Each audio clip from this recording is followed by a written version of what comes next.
Hello विद्यार्थी मित्रों, नमस्कार। मारी YouTube चैनल में आपનું હાર્દિક સ્વાગત છે। આજે આપણે ધોરણ 7 ની NCERT અને GCERT નું ભણવાનો પ્રયત્ન કરશું। તેમાં આપણે ગુજરાતીના શબ્દાર્થે તે ભણવાનો પ્રયત્ન કરશું। તો વિદ્યાર્થી મિત્રો, આગળના પાઠમાં જે છે મહત્વના શબ્દાર્થ એ આપણે ભણશું। તો વિદ્યાર્થી મિત્રો, મારી YouTube ચેનલમાં તમે જોડાઈ જાઓ। આગળ આપણે ભણવાનો પ્રયત્ન કરશું કે ગુજરાતના ગરવા લોકગાયક પન્ના ત્રિવેદીની લોકગાયિકા આ પાઠમાં દિવાળીબેન ભીલની વિશે વાત કરવામાં આવી છે। તો પન્ના ત્રિવેદીની છે ગુજરાતના ગરવા લોકગાયિકા। તો વિદ્યાર્થી મિત્રો, એમાં જે શબ્દાર્થ છે એ આપણે ભણવાના પ્રયત્ન કરશું। તો ધગસ એટલે કે દાજ, ઉત્કંઠા, ઉત્સાહ, કામણગાળો। ધગસ એટલે ઉત્કંઠા, ઉત્સાહ, કામણગાળો ને દાજ કહેવામાં આવે છે। ધગસ મારે આજે બધા શબ્દાર્થ જે રજનીકાંત સાહેબ ભણાવી રહ્યા છે તેના બધા શબ્દાર્થ મારે ભણવાના પ્રયત્ન કરવા, એ બધા વિડિયો મારે જોવાના પ્રયત્ન કરવા। એ ધગસ હોવી જોઈએ કે નહીં, જેટલા ભણાવે છે બધા ઇમ્પોર્ટન્ટ છે પરીક્ષાની દ્રષ્ટિએ। હું એકઈમાંથી એક માર્ક નહીં જવા દઉં, એમાંથી ન જવાના છે તો સુદેવ આપણે બીજું મટીરીયલ માર્કેટમાં મળતા હોય આપણે ગવર્નમેન્ટની ઓથેન્ટિક સોર્સમાંથી જ ભણવાનો પ્રયત્ન કરીએ। તો સીસી હોય ની એક્ઝામ હોય કે કોઈ પણ ક્લાસ 3 ની હોય, અહીંયાથી જ તમને પૂછાવાનું વિદ્યાર્થી મિત્રો।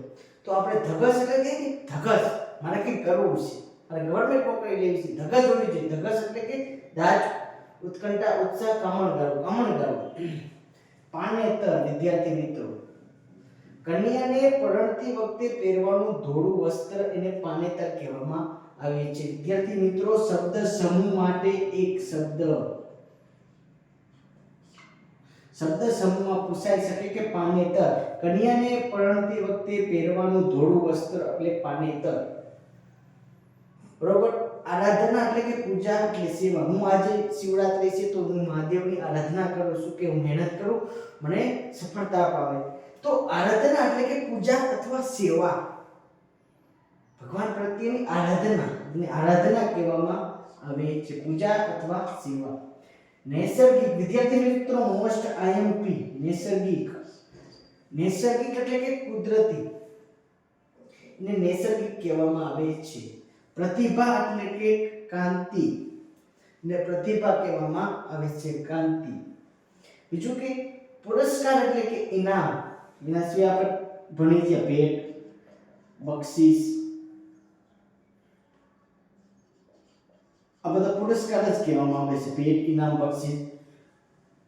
રત્ન એટલે કે કિંમતી પથ્થર, ને રત્ન કહેવામાં આવે છે, કિંમતી પથ્થર। નવાજવું એટલે કે વધાવવું, નવાજવું। સવાયું એટલે કે ભેટ આપવી, ભેટ આપવી એટલે કે એને સવાયું કહેવામાં આવે છે વિદ્યાર્થી મિત્રો। સવાયું એટલે કે ભેટ આપવી, સવાયું એટલે કે ભેટ આપવી વિદ્યાર્થી મિત્રો। બીજું કે બેજોડ, જેની જોડ નથી તેવું એને બેજોડ કહેવામાં આવે છે। શબ્દ સમૂહ માટે એક શબ્દ વિદ્યાર્થી મિત્રો પૂછાઈ શકે કે જેની જોડ નથી તેવું તો બેજોડ, જેની જોડ જ નથી તો બેજોડ કહેવામાં આવે છે। બીજું કે સમરથલાલ સુરણવાળાનો સન્માન સમારોહ, તો મધુસૂદન પારેખ પ્રિયદર્શી ઉપનામથી જાણીતા, ઉપનામ મધુસૂદન પારેખ। તો એમના પાઠમાંથી જે પરીક્ષામાં દ્રષ્ટિએ આઈએમપી એ આપણે ભણવાનો પ્રયત્ન કરશું। પરિચય એટલે કે ઓળખાણ વિદ્યાર્થી મિત્રો, મોસ્ટ પરિચયની જોડણી ખાસ યાદ રાખજો વિદ્યાર્થી મિત્રો। પરિચય એટલે કે ઓળખાણ। હોલ એટલે કે મોટો ખંડ વિદ્યાર્થી મિત્રો, કે આ તો હાવ સિમ્પલ છે, પરીક્ષામાં આ અર્થ છે અને આ હોલ એટલે કે ઓલો, બરોબર। અને આ હોલ બે ફરક છે। આ રીતે હોય ધો એટલે મોટો ખંડ થાય, આ એટલે દર જેને આપણે કહીએ છીએ ને હોલ કહેવામાં આવે, એ આખો રસ હોય। પછી મધમ ઘાટ એટલે કે મધમ, તો મહેકવું, મધમ ઘાટ એટલે કે મહેકવું, યાદ રાખજો વિદ્યાર્થી મિત્રો, મધમ ઘાટ એટલે કે મહેકવું। ભેંડો મારો એટલે કે ધાડ પાડવી, ભેંડો મારો, આજે આ ઘરમાં ભેંડો મારવો એટલે કે ધાડ મારવી વિદ્યાર્થી મિત્રો। આ પૂછી શકે રૂઢિપ્રયોગમાં, શબ્દાર્થમાં ઘણા બધા રૂઢિપ્રયોગ ને બધું ઇમ્પોર્ટન્ટ છે વિદ્યાર્થી મિત્રો. આ શબ્દાર્થમાં એવા બધા રૂઢિપ્રયોગ તમને ઘણું બધું તળપદો શબ્દ ઘણા બધા આમાંથી જ છે. સમાનાર્થીનો જ એક ભાગ છે આ બધો વિદ્યાર્થી મિત્રો. તો ભેંડો પાડો એટલે કે ધાડ મારવી. બે પંખીડા સુખથી જળજો સુરજીજી તકજીજી ગોહિલ. વિદ્યાર્થી મિત્રો આ કવિને કોઈનો કે અમરેલીના લાઠીના રાજવી હતા. સુરજી તખ્તસિંહજી ગોહિલ કલાપી ઉપનામથી જાણીતા. કલાપીનો કેકરરાવ ઘણા બધા એમના લેખા એક રાજવી પરિવારના હતા. ગુજરાતી સાથે ઘણો સંકળાયેલા હતા. બીજું એમના જે પંખીડા સુખથી જળજો એમાં આપણે જોયું શબ્દાર્થ કેવા પરીક્ષામાં પૂછાઈ શકે આપણે ભણીએ. તો વા એટલે કે અથવા. તળપદો શબ્દ વિદ્યાર્થી મિત્રો. વા એટલે કે અથવા. મુજથી એટલે કે મારાથી. મુજ એટલે કે મારાથી. હાનિ એટલે કે નુકસાન. નુકસાન અથવા ખોટ. બીજું ઉપવન. વિદ્યાર્થી મિત્રો ગૌણ સેવા પસંદગીમાં પૂછાઈ ગયેલો GSSB ની એકાદી એક્ઝામમાં પૂછાઈ ગયેલો પ્રશ્ન છે કે ઉપવન એટલે કે બાગ, ઉદ્યાન અને બગીચો ને ઉપવન કહેવામાં આવે છે. વિદ્યાર્થી મિત્રો યાદ રાખજો, બાગ, ઉદ્યાન તો બગીચો. સદા એટલે કે કાયમ એટલે હંમેશા. સદા એટલે કે કાયમ અને હંમેશા. ક્ષેમ એટલે કે કલ્યાણ અથવા સુખ શાંતિને ક્ષેમ કહેવામાં આવે છે. ક્ષેમ કલ્યાણ અથવા સુખ શાંતિ. ક્રૂર એટલે કે નિર્દય અથવા દયાહીન. જેનામાં દયા નથી ક્રૂર, ઘાતકી. જેનામાં દયા જ નથી દયાહીન એને કહેવામાં આવે છે ક્રૂર અથવા નિર્દય. બીજું કે હસ્ત અથવા હાથ, કર અથવા પાણી. આ પાણી એટલે કે હાથ માટે ઉપયોગ થાય છે અને આ પાણી એટલે કે પીવા માટેનું પાણી. વિદ્યાર્થી મિત્રો હસ્વ ઈ હોય તો ઈ હાથ માટે અને દીર્ઘ ઈ આવતો હોય હણમાં તો ઈ પીવાના પાણી માટે વાત થાય છે, નીર માટેની વાત થાય છે. બીજો પાણો એટલે કે પથ્થર. વિદ્યાર્થી મિત્રો આગળ આપણે જોઈ જઈએ વિડીયોમાં. પાણો એટલે કે પથ્થર. ત્યાગી એટલે કે ત્યજ અથવા છોડી.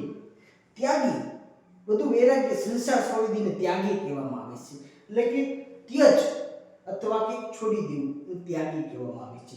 બીજો દાદાજીનો પત્ર. સંકલિત એટલે કે એનો કોઈ લેખક નથી. દાદાજીનો પત્ર એમાં ઉજ્જવળ એટલે કે ઉજળું, દેદીપ્યમાન. હું કહેવામાં ઉજળું અથવા દેદીપ્ય. ઉજ્જવળ સફેદમાંથી આવેલ ઉજ્જવળ એટલે ઉજળું અથવા દેદીપ્યમાન. મહિમા પ્રતાપ અથવા યશ. એનો મહિમા, શિવનો મહિમા, રામનો મહિમા કે એના મહિમા એટલે કે એનો પ્રતાપનો યશ શું છે તો એના માટે મહિમા એનો શું છે, દાદાજીનો મહિમા શું છે. પત્રમાં મહિમા એટલે કે પ્રતાપ અથવા યશ. તીર્થાટન એટલે કે તીર્થયાત્રા. ચાર ધાર્મિક તીર્થયાત્રા માટે જે શબ્દ આપણે વાપરીએ તીર્થયાત્રા તેના માટે તીર્થાટન. સંકલ્પના એટલે કે અવધારણા અથવા વિભાવના. સંકલ્પના એટલે સંભાવના કે તમે કંઈક અવધારણા કરો કે આવું કંઈક બનશે. સંકલ્પના કરો કે આવું બનશે કે અવધારણા અથવા કે વિભાવના કે સંભાવના. એના માટે સંકલ્પના વપરાય છે શબ્દ. બીજું કે તડામાર એટલે કે ધમધોકાર અથવા ઝપટાબંધ. તડામાર તૈયારી થઈ રહી છે. આ તો શિવરાત્રી છે, તડામાર તૈયારી થઈ રહી છે શિવાલયમાં.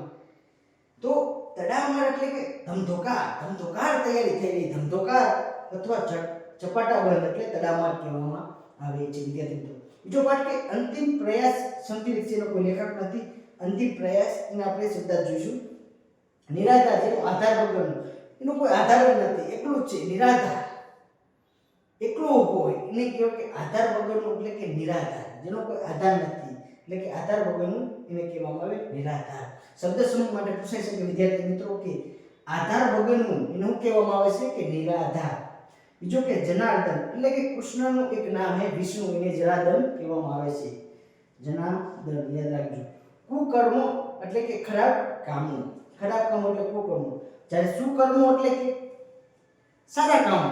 આ કુકર્મો એટલે કે ખરાબ કામો. વિદ્યાર્થી મિત્રો પ્રસ્થાન એટલે કે નીકળવું. જાણ અહીંથી હવે પ્રસ્થાન થઈ રહી છે. જાણે કે પ્રસ્થાન થઈ રહ્યું છે કે નીકળવું કહે છે ને આપણે. પ્રસ્થાન એટલે કે નીકળવું. ચીરહરણ એટલે કે કપડાનું હરણ. વિદ્યાર્થી મિત્રો, ચીરહરણ એટલે કે જ્યારે દ્રૌપદીનું વસ્ત્રાહરણ થયું હતું એના માટે ઉપર ચીરહરણ કે દ્રૌપદીનું ચીરહરણ થયું હતું એટલે કપડાનું હરણ થયેલું હતું. એના માટે શબ્દ વપરાય કે ચીરહરણ એટલે કપડાનું હરણ. તો વિદ્યાર્થી મિત્રો, જે પરીક્ષાની દ્રષ્ટિએ ખૂબ ઉપયોગી હતા એ આપણે બધા શબ્દો ભણવાનો પ્રયત્ન કર્યા કે જેથી પરીક્ષામાં અવારનવાર પ્રશ્નો બની શકે. અહીંથી અવારનવાર શબ્દ સમૂહ ભણી અક્ષરમાં રૂઢિપ્રયોગો બનશે, ઘણા બધા તળપદા શબ્દો હોય, બધા આપણે એક સમાનાર્થી મિશન શિષ્યનો જે આપણો વિડીયો ચાલુ છે એમાંથી ઘણા બધા એવા શબ્દો વિદ્યાર્થી મિત્રો હોય કે જે પરીક્ષામાં ખૂબ ઉપયોગી છે, કે એમાંથી ઘણા બધા અંદર કેટલા બધા પ્રશ્નો બને છે. અને આમાં ઘણા બધા એવા આપણા આગલા વિડીયોમાંથી રિપીટ પણ થઈ જાય છે પ્રશ્નો, અને ઘણા તમને નવાઈ જોવા મળશે શબ્દ જે પરીક્ષામાં પૂછાઈ શકે એવા જોઈએ છે. બરોબર વિદ્યાર્થી મિત્રો, જો અમુક એવા છે કે તમને ખબર જ હોય રત્ન એટલે કિંમતી પથ્થર, તમને ખબર પુરસ્કાર એટલે ઇનામ, ભેટ, બક્ષી, પણ જે વિદ્યાર્થી મિત્રો આગળને ખબર નૈસર્ગિક એટલે કુદરતી, ઉપવન એટલે બાગ, ઉદ્યાન એટલે બગીચો થાય વિદ્યાર્થી મિત્રો, તો આ બધા નવા પ્રશ્નો ભેંડો મારો એટલે ધાડ મારવી આ રૂઢિપ્રયોગમાં પૂછી શકે વિદ્યાર્થી મિત્રો. બીજું કે આ નવો શબ્દ બન્યો હોલ ને આ હોલમાં ઉપર રાખી. એના સિવાય આપણે જોયું કે આ પાણી એટલે હસ્ત એટલે હાથ માટે ઉપયોગ થવામાં આ પાણી કહેવામાં આવે. આ પાણી એટલે અલગ થાય વિદ્યાર્થી મિત્રો. પાણો એટલે કે પથ્થર થાય. તો વિદ્યાર્થી મિત્રો કે અમુક શબ્દો તમે જોયા હશે બરોબર, અને અમુક શબ્દો તમારા માટે નવા હશે. વા એટલે કે અથવા થાય બરોબર. તો તમે 2-3 વાર વિડીયો જોજો વિદ્યાર્થી મિત્રો, બહુ સહેલા પ્રશ્નો, બહુ તમને યાદ રહી જશે, પરીક્ષામાં ખૂબ ઉપયોગી બનશે. મારો વિડીયો તમે ગમે તો લાઈક અને સબસ્ક્રાઇબ કરજો વિદ્યાર્થી મિત્રો, અને બીજું કે કોમેન્ટ બોક્સમાં આન્સર દેજો કે કેવો તમને વિડીયો લાગ્યો. જય હિન્દ, જય ભારત.